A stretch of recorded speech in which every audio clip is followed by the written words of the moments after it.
Oi pessoal, tudo bem? Sempre que o escritor vai fazer um trabalho, principalmente se for um romance histórico, ele precisa fazer uma pesquisa bastante aprofundada. Por quê? Para que a sua narrativa faça algum sentido. Quando eu escrevi o meu último romance, eu precisei fazer esse trabalho, inclusive um trabalho bastante complicado, porque é um assunto que não tem muito em português. O livro se passa no século IV a.C., no século IV, numa região bastante distante, a região da Índia, na época em que o imperador Alexandre quis conquistar toda a região. No final ele acabou fracassando tudo, e aí que dá o personagem principal começa a alavancar a sua trajetória. Muito bem, no vídeo passado nós falamos sobre as roupas, porque quando você vai fazer o livro você precisa descrever, principalmente se é um livro passado numa região remota e numa época antiga, você precisa narrar como eram as roupas, porque o leitor precisa ter na cabeça a imagem do personagem. Nós falamos no vídeo passado sobre essas roupas e hoje nós vamos falar um pouco sobre as armas, porque o livro ele aborda ele narra três grandes batalhas. A primeira é uma batalha muito famosa, que é a Batalha do Hidáspes, travada entre o imperador Alexandre e um rei indiano chamado Porus. A segunda foi a batalha pela conquista da região de Mathura. E a terceira batalha, que é a batalha final, narra a conquista da cidade de Magadha, do reino de Magadha, que acabou se tornando aí a capital da região. Para a gente falar sobre as armas, é preciso ter em mente de que aquilo que nós vemos nos filmes nem sempre corresponde à realidade do que aconteceu na época. Evidentemente, os filmes, pelo fato de exigir muito do impacto visual, então as coisas acabam tendo que se tornar mais elegantes, mais plásticas, mas na época algumas coisas não eram exatamente como a gente vê nos filmes. E quanto às armas, não é exceção, tá? A gente vai falar um pouquinho sobre as armas gregas e um pouquinho sobre as armas indianas. Primeiro, as armas gregas, pessoal. É muito interessante quando a gente vê nos filmes, né, aqueles soldados antigos lá na época, lutando com as suas espadas, os seus escudos. Então a gente vê muito nos filmes a questão da espada. Mas na época da Grécia Antiga, a espada não era a arma principal. A arma principal do guerreiro grego era a lança. Eles usavam muito mais a lança porque, devido à sua extensão, ela permitia que se mantivesse uma certa distância entre o soldado grego e o soldado inimigo. Tá? Então eles usavam mais a lança. Se a lança quebrasse, ou se ele por algum motivo perdesse a lança, aí sim ele usava a sua espada. Mas a arma principal era a lança, como essa aqui que vocês estão vendo agora, olha só. Essa lança aqui se chama dório, que era a principal arma dos antigos gregos. Era uma lança bastante comprida, ela tinha cerca de 3 metros de comprimento, e consistia em uma haste de madeira com uma ponta de ferro. Era uma arma de uma só mão, quer dizer, o soldado usava apenas uma mão para manejá-la, e permitia ao usuário segurar o escudo na outra mão. A principal vantagem do dório era permitir que o soldado mantivesse o inimigo à distância. A segunda lança que a gente vai mostrar aqui é a sarissa, olha só. A sarissa foi introduzida pelo pai de Alexandre Magno, ele se chamava Filipe II da Macedônia. Era uma lança de 4 a 7 metros, quer dizer, bastante comprida, né? E feita de madeira também, uma madeira bastante dura, e pesava cerca de 5 quilos. Ela foi muito utilizada por Alexandre porque ela fazia com que o exército inimigo pudesse vencer apenas se a linha de frente fosse quebrada. Agora vamos falar um pouquinho sobre as espadas. Vamos à primeira espada grega, olha só. Essa aqui é a copis. A copis é uma espada de uma mão só, que era usada pelos gregos e media mais ou menos 91 centímetros. A lâmina da copis, ela se curvava para frente e se alargava perto da ponta. Era muito útil na cavalaria porque os gregos, quando montados, eles preferiam cortar o adversário do que empurrar com a espada. A segunda espada é a chifos. O chifos tinha uma lâmina de 2 gumes que raramente media mais do que 50 centímetros, o que a tornava útil em combate de curta distância.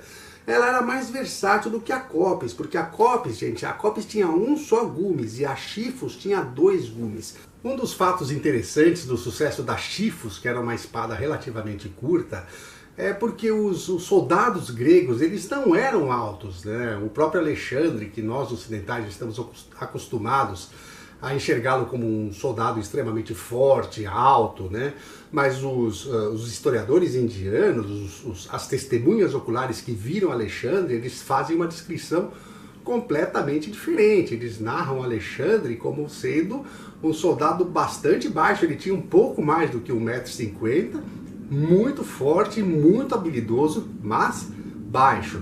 E na Batalha do Hidáspes, que foi uma das batalhas mais importantes da época, Alexandre, com o seu exército, conseguiu aglutinar, confinar todo o exército indiano, que era muito mais numeroso, em um espaço muito pequeno. E a batalha se deu em um espaço muito apertado. Então, para quem é baixo, para o soldado baixo, acabou levando vantagem, porque devido às curtas distâncias, como eles têm os braços mais curtos, eles permitem, essa estatura menor permite uma melhor desenvoltura no campo de batalha, e esse é um dos fatores que podem ter contribuído aí para o sucesso do exército de Alexandre contra soldados de estatura muito superior. O próprio rei Poros, que era o rei indiano de um dos reinos ao qual Alexandre queria conquistar, ele é descrito como pelos próprios gregos, inclusive, como tendo quase 1,90 m de altura. Então a média da estatura do soldado indiano era muito mais alta do que o soldado grego. Então, em distâncias curtas,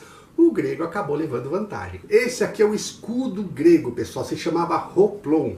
O hoplon era um escudo redondo, ele era bastante grande e pesado, tinha cerca de 1 metro de diâmetro e pesava de 7 a 10 quilos, era uma arma bastante pesada. E o hoplon, ou escudo, era uma parte tão importante do arsenal dos soldados gregos que eles eram chamados de hoplitas. O hoplon também era utilizado para transportar os mortos e feridos no campo de batalha, né? Perder o escudo para o soldado grego era considerado uma desgraça para ele. E é por isso que as mulheres dos soldados diziam na época, né, para os seus maridos que iam para a guerra: volte com o seu escudo ou sobre ele. Olha só que situação.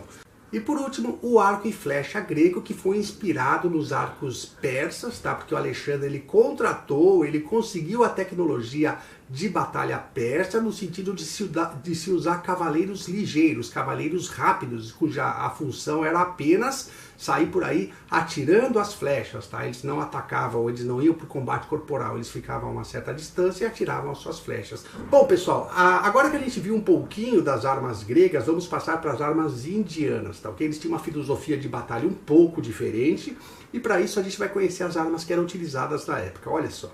Essa é a lança típica indiana, chamava vala. A vala era uma lança muito popular nas guerras porque os atacantes podiam usá-la para se manterem em uma distância segura dos oponentes, né? Ela tinha uma longa ponta de aço afiada e um comprimento de cerca de 1 metro e peso de aproximadamente 5 quilos. A segunda arma que a gente vai falar agora é uma espada chamada kanda. A kanda era uma espada de borda dupla, comum nas artes marciais indianas. E embora fosse uma espada de lâmina reta, não era usada apenas para empurrar o oponente, mas também para cortar e causar dano máximo ao inimigo, devido à enorme força do balanço da sua lâmina. A lâmina da kanda era reta, longa, media cerca de 90 centímetros de comprimento.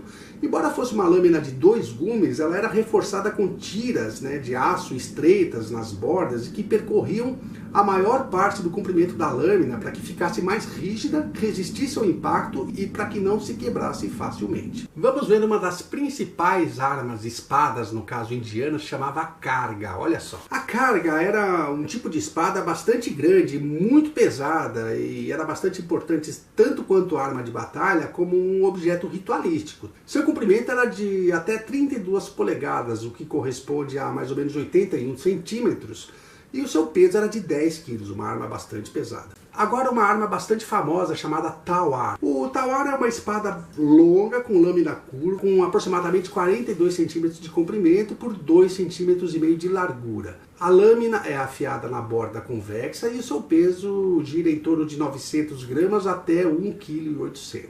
O zagnal é uma arma de martelo com uma lâmina curva e cônica. Ela tem muito poder destrutivo se o atacante se sentar na parte de trás do cavalo ou do elefante. Seu comprimento era de cerca de 12 pés, tá? E o peso de até 5 quilos. Outra arma bastante utilizada era o arco e flecha. O arco e flecha era uma das armas mais importantes na Índia. Nesse período, a maioria das vitórias dependia do número de arqueiros do exército. Os arcos indianos eram feitos de bambu ou outras madeiras flexíveis e eram grandes se comparados com os arcos gregos. Na Batalha do Hidáspes, que a gente narrou no livro, os indianos tiveram dificuldade em disparar as flechas contra o exército de Alexandre, porque os arcos tinham que ser apoiados no chão, eles eram muito grandes e precisavam ser apoiados no chão com os pés.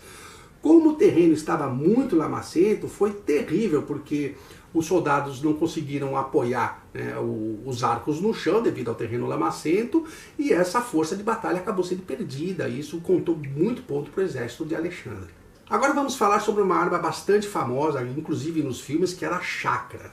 O chakram, ou chakra, é uma arma de arremesso bastante popular no subcontinente indiano. Tratava-se de uma tira em forma de circular com uma borda extremamente afiada. Também podia ser chamada de shalikar, que significa círculo. O chakram é uma arma de arremesso, mas também pode ser usada com a mão. Tá? Uma variante menor, chamada chakri, era usada aqui presa nos pulsos, tá bom, pessoal?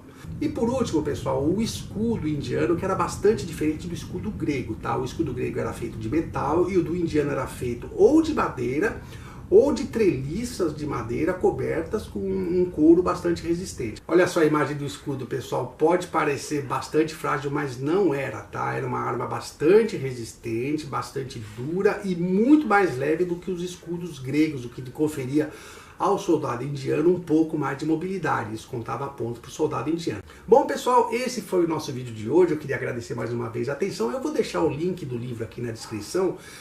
Vale a pena dar uma olhada para quem gosta de história, para quem gosta de romances históricos. É bastante recomendado. Inclusive o pessoal lá da Índia gostou bastante do livro. E é um livro que eu queria recomendar para vocês também. Ele está disponível na Amazon, no Clube de Autores e na Kobo, para quem tiver os e-books da Kobo, tá bom? Mais uma vez agradeço a presença de todos e a gente se vê num próximo vídeo. Tchau!